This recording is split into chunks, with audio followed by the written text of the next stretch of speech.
Hey friends, I'm back with another social game VR review. Today I'm checking out Banter, a social VR game from the SideQuest team. I put in some hours into this one, and probably too many hours based on my wife's comments during dinner. But let's go ahead and get into it.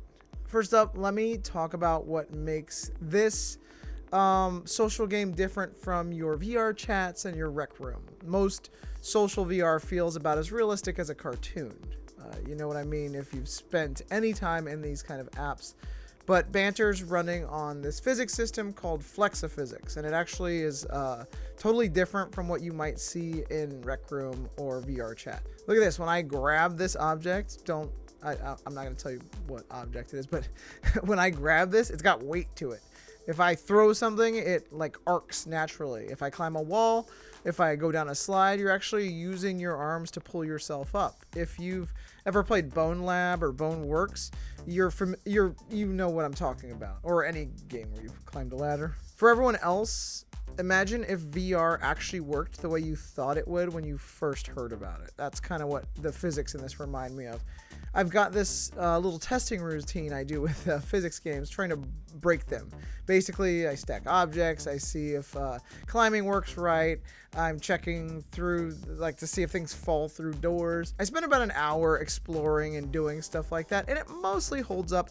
There's a few wonky moments, a couple glitches here and there, but it is still in the process of getting better, and it's nothing game-breaking, nothing that's gonna, like, make you hate the game. Let's talk about avatars, because this is actually pretty interesting.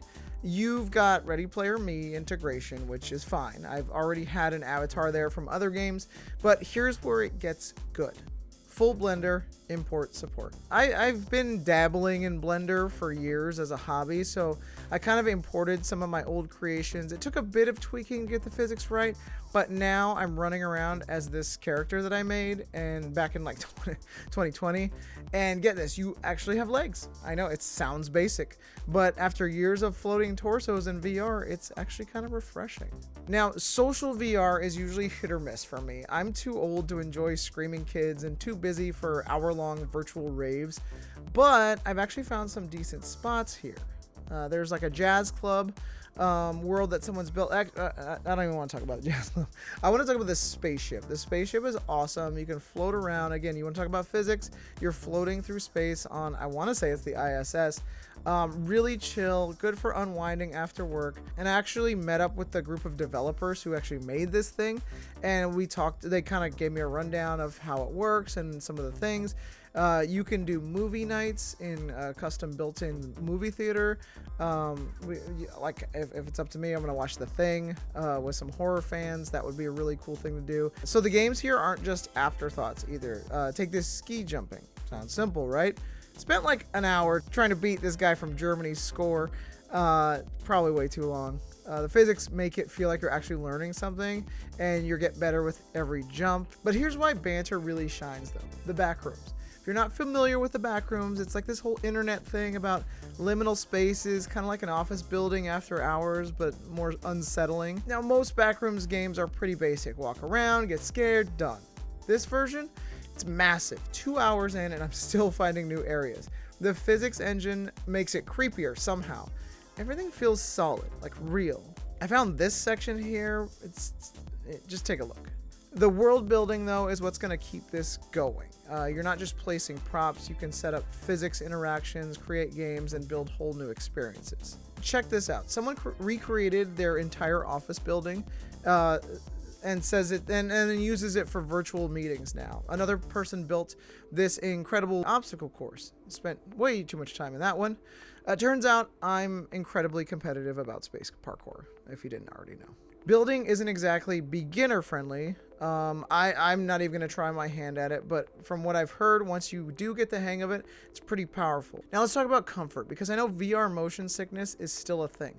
They've got options. You want to go full physical? Go for it. You need something more chill? They've got smooth locomotion, teleport, all the standards. Nice touch though, you can switch on the fly. So if you start feeling queasy, you can just dial it back, no problem. Here's what gets me though. This is all free. No battle passes, no premium worlds, no microtransactions. for avatar creations, just download it and go. In 2024, that's pretty rare. And the Discord's actually worth joining too, which I don't say often. I usually just add and then delete the server. But the devs are active, community's helpful. So bottom line, Banter's not perfect. The building tools could use some work. There's the occasional physics glitch, and some worlds need better optimization, but it's doing something different here. It's not trying to be VR chat or Rec Room. It's its own thing. They have PC VR support, mobile versions are coming, and the community building is some wild stuff like I mentioned earlier. But if you're into VR and you like social spaces, it's worth checking out. And especially if you're into building stuff in VR, it's definitely worth checking out. That's all for today. My name is Ari for FitPro VR, and don't forget to get your virtual social workout in today.